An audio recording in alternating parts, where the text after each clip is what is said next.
Well, hello there, folks. How are you? It's lovely to see you as usual, and a very warm welcome back to What's for Tea. I hope that I find you very well, and thank you for coming over just to check out this very easy and quick recipe for corned beef and potato pie.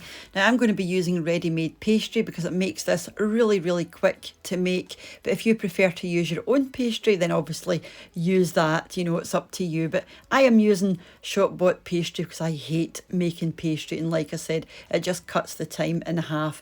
If you've got a can of corned beef, a few potatoes and some pastry, you're good to go. You can knock this up in no time and you've got yourself a wonderful family meal. So I've got some spring onions, some mustard, an egg, a can of corned beef, some salt and pepper, some short crust and some puff pastry, and some potatoes just there. So yeah, very few ingredients, and you're best to use potatoes like Maris Piper's, King Edward's, something that's good for mashing, not a waxy potato.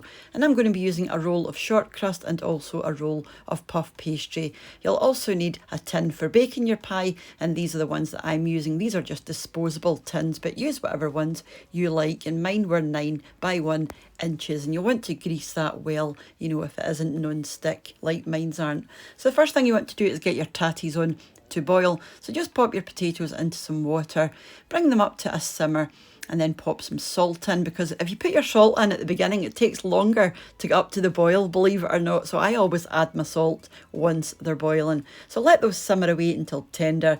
Grab your corned beef. This is just a standard can of corned beef. And you want to chop this into sort of smallish chunks so that you mix it into potato. It's a wee bit easier. So just set that to the side for the time being. Like I said, this is just one standard can, but I will put all of these measurements and weights in the description box underneath.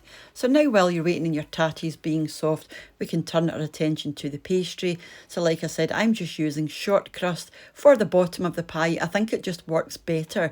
It's more stable, it's a wee bit more firm, and I'm using puff pastry for the top just to get that nice rise.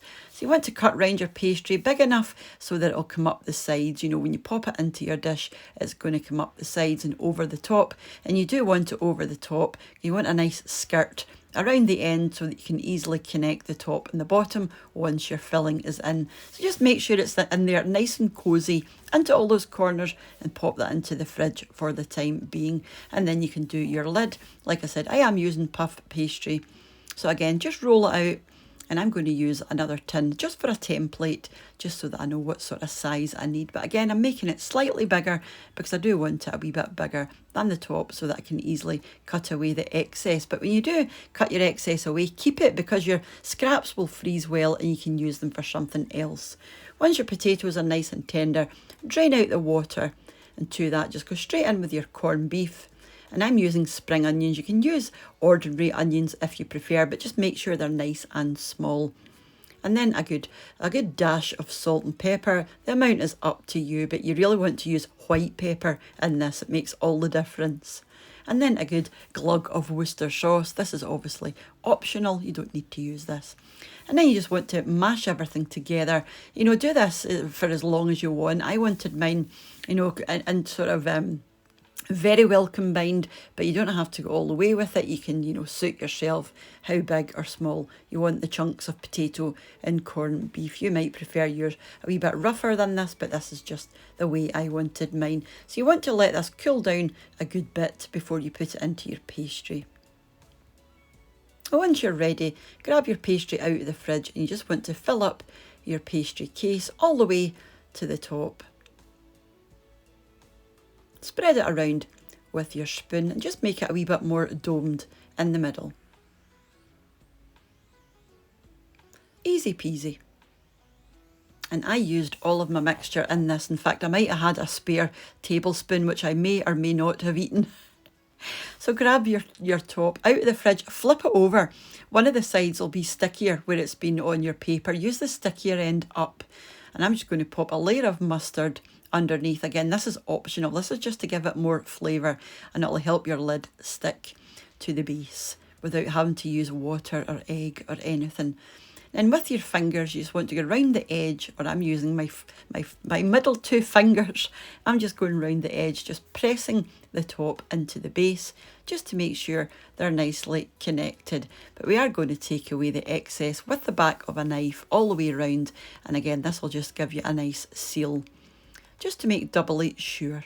And it's really easy, and you'll end up with a nice pastry bracelet. But like I said, do keep your offcuts and your scraps, because you can use them for other things, and I tend to use leftover pastry to make pastry twists and things really easy. So like you can see there, it's lovely and sealed.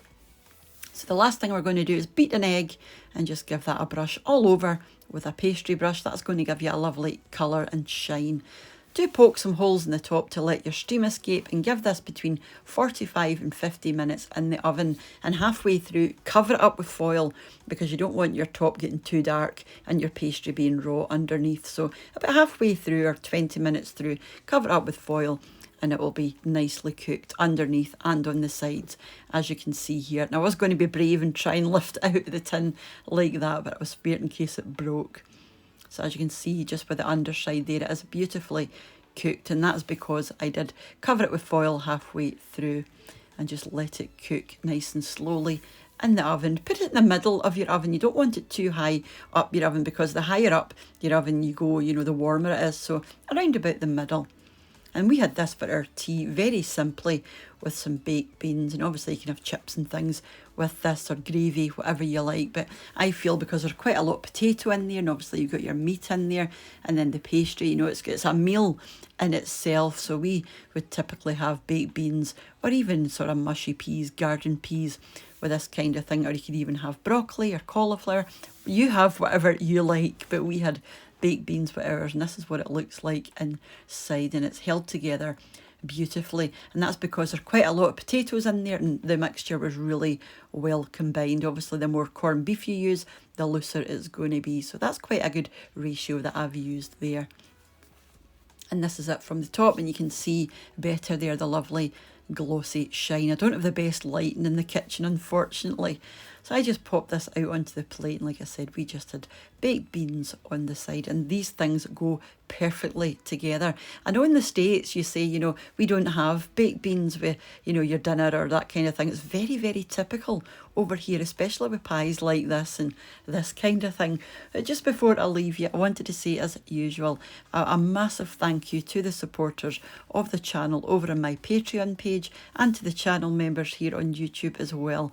Thank you for your support, guys, and thank you all for watching and leaving your lovely comments and sharing the videos and all the wonderful things that you do, because without you the channel wouldn't be where it is, and I don't think I'd probably be here, and you wouldn't have probably noticed me. So thank you very much for coming over and for watching, and I'll catch you during the week or whenever you choose to join me again. Remember to have a wonderful rest of your day, and if you're not following me over on Instagram yet, I'm askwhatsfortea3 over there, and it would be lovely to see you. So take care, and bye for now.